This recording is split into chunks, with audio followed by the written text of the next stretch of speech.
मैयत को गुस्ल देने का सही सुन्नत तरीका क्या है? मैयत को किस तरह गुस्ल दिया जाता है? अभी हम आपको प्रैक्टिकली दिखाएंगे सवाब की नीयत से और सीखने की नीयत से। वीडियो को आखिर तक मुकम्मल देखिएगा। तो चले शुरू करते हैं।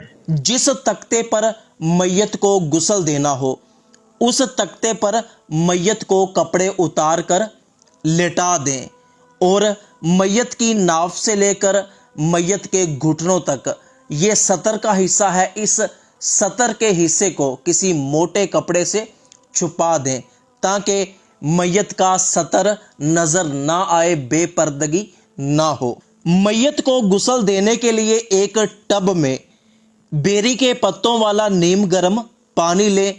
मैयत के ऊपर पानी डालने के लिए साथ एक बर्तन डोंगा वगैरह ले, एक साबुन ले ले और थोड़ी सी रुई ले ले।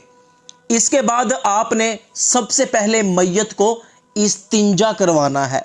मैयत को इस्तिंजा करवाने के लिए सबसे पहले अपने हाथ पर दस्ताना वगैरह, कपड़ा वगैरह, कोई शापर वगैरह लपेट लें। मैयत को इस्तिंजा करवाने के लिए आपने अपना बायां हाथ इस्तेमाल करना है। फिर आपने क्या करना है कि मैयत के जो सतर के हिस्से पर आपने कपड़ा डाला हुआ है उस कपड़े के नीचे से अपना हाथ दाखिल करें और मैयत की आगे वाली और पीछे वाली शर्मगाह को साफ करें। ज़रूरत पड़ने पर मैयत को आप करवट के बल भी कर सकते हैं, मैयत की टांग वगैरह भी उठा सकते हैं। खूब अच्छे तरीके से इस्तिंजे वाली जगह को साफ करें, पानी बहा दें। मैयत को इस्तिंजा करवाने के बाद आपने जो दस्ताना, कपड़ा या शोपर वगैरह अपने हाथ पर चढ़ाया हुआ था उसको निकाल कर कचरे में फेंक दे। इसके बाद आप अपने हाथों को अच्छे तरीके से धो लें। अब आपने मैयत को वुज़ू करवाना है। वुज़ू करवाने के लिए आपने सबसे पहले मैयत का दायां हाथ अच्छे तरीके से धोना है। फिर आपने मैयत का बायां हाथ अच्छे तरीके से धोना है। इसके बाद आपने थोड़ी सी रुई ले लेनी है, उसको पानी के अंदर गीला करके मैयत के होंठों पर, मैयत के दांतों पर अच्छे तरीके से फेरना है। इसके बाद आपने फिर से थोड़ी सी रुई लेनी है, उसको पानी में भिगोना है और मैयत के दोनों नाक के नथनों में अच्छे तरीके से वो गीली रुई फेर देनी है। इसके बाद आपने मैयत के नाक में रुई डाल देनी है और मुंह के ऊपर भी रुई रख देनी है ताकि पानी मुंह के ज़रिए या नाक के ज़रिए पेट में ना जाए। और आपने इसके बाद मैयत के चेहरे को आहिस्ता आहिस्ता से धोना है। चेहरे के ऊपर ज़ोर से आपने हाथ नहीं मलने। जिस तरह आप खुद वज़ू में अपना चेहरा धोते हैं इसी तरह मैयत का आपने चेहरा धोना है। इसके बाद आपने मैयत का दायां हाथ कोहनी तक और इसके बाद बायां हाथ कोहनी तक धोना है। फिर आपने अपने दोनों हाथों को तर कर लेना है और मैयत के सर का मसा करना है। इसके बाद आपने मैयत का दायां पाँव अच्छे तरीके से धोना है। फिर आपने मैयत का बायां पाँव अच्छे तरीके से धोना है। अब आपने मैयत को इस तरह बाईं करवट पर लेटाना है कि मैयत का दायां कंधा ऊपर आ जाए। याद रहे कि जो कपड़ा मैयत की सतर वाली जगह पर है वो कपड़ा वहां से हटने ना पाए। अब आपने बर्तन में पानी लेकर मैयत के कंधे से लेकर पैरों की तरफ सारे जिस्म पर बहाना है कि इस तरह के दाएं कंधे पर अच्छे तरीके से पानी बह जाए। इसके बाद आपने मैयत को दाईं करवट पर लेटा देना है कि मैयत का बायां कंधा ऊपर आ जाए।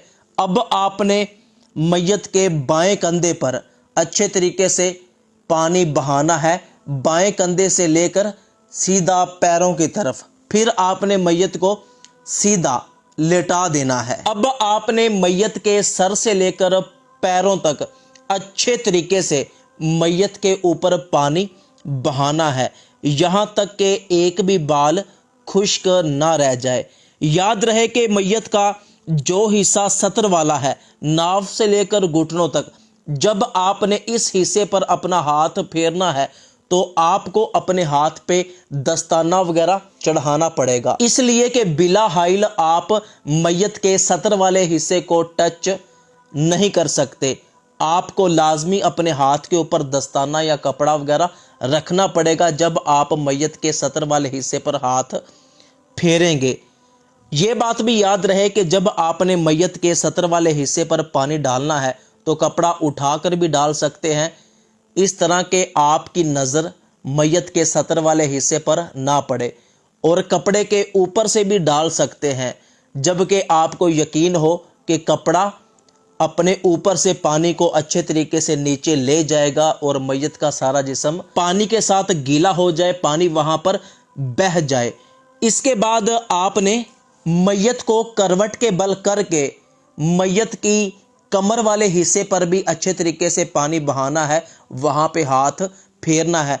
अगर किसी जगह आपको शक है कि जिस तरह मैयत की टांगों के दरमियान वाला हिस्सा या मैयत की बगलें वगैरह वहां पर पानी अभी तक नहीं लगा, तो मैयत के बाजू को उठाकर आप मैयत की बगलों के नीचे से भी पानी ज़रूर बहाएं।